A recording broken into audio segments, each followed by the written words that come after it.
So power demand during the worst of the brutal cold is expected to be record-breaking. Texas grid manager ERCOT and Governor Abbott expect the grid to hold, but all eyes are on the next week when supply and demand will get pretty close to each other. Fox 4's Blake Hansen in tonight, live with more. Blake. As Steve and Heather, we've seen the projections kind of ebb and flow throughout the day. At times, demand and supply have gotten pretty close together, specifically for Tuesday. It's best at this point, this far out, really to just look in terms of generally the fact that it will get tight a couple of times. And that was the case over the summer in our extreme heat, but we avoided those rolling outages. Officials hoping the same will happen again. I know a lot of people are concerned. Is the power going to stay on?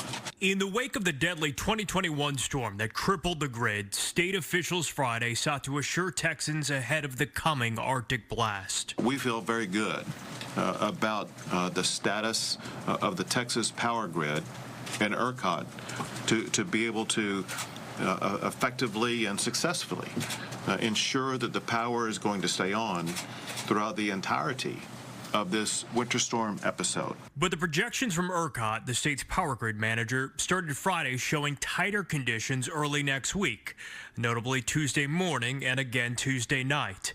Officials acknowledge there will be some tight windows, but they are not asking Texans to conserve yet. There's not an expectation of an energy emergency, and we are not calling for conservation at this point in time.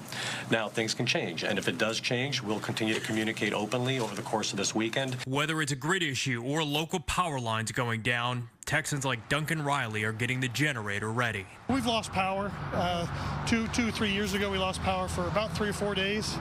Last year, we lost it for about a day, or the last time we had it was for about a day. Yeah. So just want to make sure that we can keep the house warm with a generator if need be. The winter weather is not expected to bring as much precipitation or last as long and be as widespread as 2021.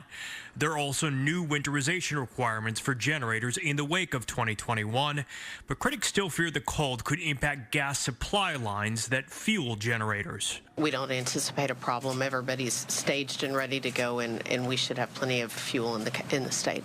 But some say they are concerned about what we might see next week. While we don't hear calls for conservation yet, as somebody who is working deeply in the industry, I am very much concerned. Michael Lee is CEO of Octopus Energy US, a retail electric provider that emphasizes renewable energy sources.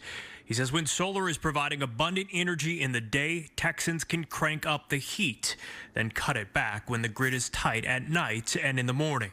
Superheating your house, having nice energy efficient houses will allow for that heat to stay within the house and not be drafty throughout that time period of those handful of risky hours on Tuesday, which will be everyone's focus in the market. Keep in mind, if you do lose power, there is a chance it is not the grid at all, but instead could have just been a branch falling on a power line near your house. If that's the case, check Encore's website. That's in their realm of responsibility. They have an outage map where they update people on outages there. Keep that in mind. Grid and those power lines could be two separate issues. Steve and Heather. Okay, keep an eye on it. Tuesday's the big day. All right, thanks, Blake.